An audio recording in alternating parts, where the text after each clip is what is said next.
Hello నేస్తాలు, ఎలా ఉన్నారు? బాగున్నారా? ఏంటి ఈ సూట్ కేస్ అనుకుంటున్నారా? నా చిన్నప్పుడు మా అమ్మ పెళ్లి సూట్ కేస్ అండి.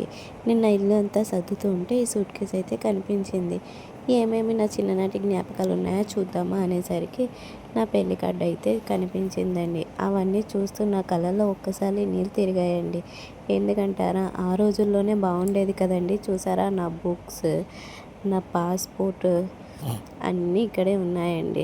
నా పాస్పోర్ట్ సైజ్ ఫోటో చూసారా ఎలా ఉందో? అప్పుడు నా జుట్టు చాలా పెద్దదిగా ఉండేదండి. ఎందుకంటే అప్పుడు ఏ ఆలోచనలు ఏవి ఉండేవి కాదు కదా.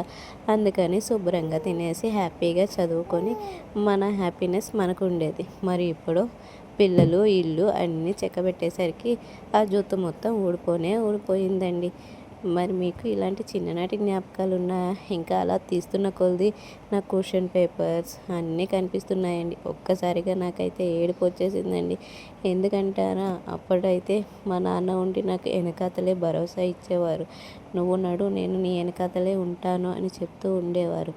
కానీ ఇప్పుడు అలా భరోసా ఇవ్వడానికి ఉన్నా సరే ఎందుకో ఆ ధైర్యం నాకు సరిపోవటం లేదు. నాన్న, మళ్ళీ నువ్వు నా జీవితంలోనికి ఎప్పుడు వస్తావు నాన్న అని అడగాలని అనిపిస్తుంది. కానీ ఏం చేస్తాం, అడిగినా సరే రాలేని సిచ్యువేషన్.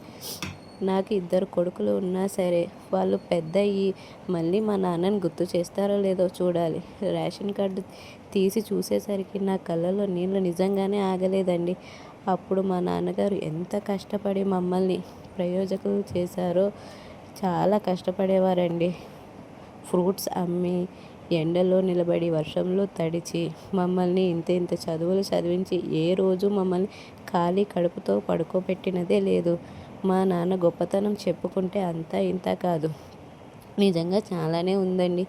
ఏ రోజైనా మా నాన్న తినకుండా ఉన్నారు కానీ మాకు మాత్రం తిండి పెట్టకుండా ఆయన పడుకున్నదే లేదు. ఏదేమన్నా మనుషులు లేనప్పుడే వాళ్ళ విలువ తెలుస్తుంది అంటారు కదా. ఇది మాత్రం నిజమేనండి. ఈ వీడియో మీకు ఎమోషనల్గానే ఉండొచ్చు. చాలా ఎమోషనల్ ఫీలింగ్స్ ఇందులో దాగి ఉన్నాయండి. చూసారా, నా చిన్ననాటి డైరీని ఇలా నెమరు ఉంటే ఆ అక్షరాలు అవన్నీ ఎక్కడికి వెళ్ళిపోయాయో, నా చిన్ననాటి జ్ఞాపకాలు ఎటు వెళ్ళిపోయాయో కూడా తెలియటం లేదు. ప్రతి ఒక్కటి కూడా భద్రంగా దాచుకున్నానండి. ఎందుకంటే రేపొద్దున ఎప్పుడైనా నా పిల్లలకి చూపించవచ్చు కదా అని. నిన్న ఇల్లు మొత్తం సర్దుతూ ఉంటే ఇలా ఒక్కొక్కటిగా కనిపించాయండి. అన్నీ ఇలా తీస్తూ ఉన్న కొలది చాలానే ఉన్నాయి. మరి మీకు కూడా ఎప్పుడైనా ఇలాంటి చిన్ననాటి జ్ఞాపకాలు ఉన్నాయా? నాకైతే చాలానే ఉన్నాయండి. ఈ ప్లాంక్స్ చూసారా, నేను అప్పుడు ఎగ్జామ్స్ రాసేటప్పుడు ఈ ప్లాంక్స్ని అయితే తీసుకెళ్లేదాన్ని. ఇదైతే నాది, ఇంకొకటి మా ఫ్రెండ్ది. నా దగ్గరే వదిలేశాడు.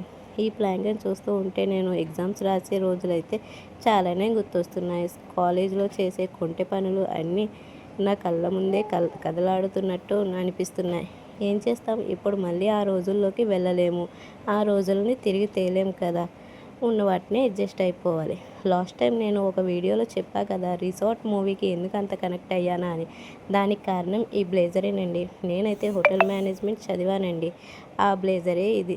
దీన్ని చూస్తూ ఉంటే మేము హోటల్ మేనేజ్మెంట్లో చేసిన అల్లరి మొత్తం నా కళ్ళ ముందే కదలాడుతుంది. అందుకనే మేము రిసార్ట్ అనే మూవీకి అంతలా కనెక్ట్ అయ్యాం.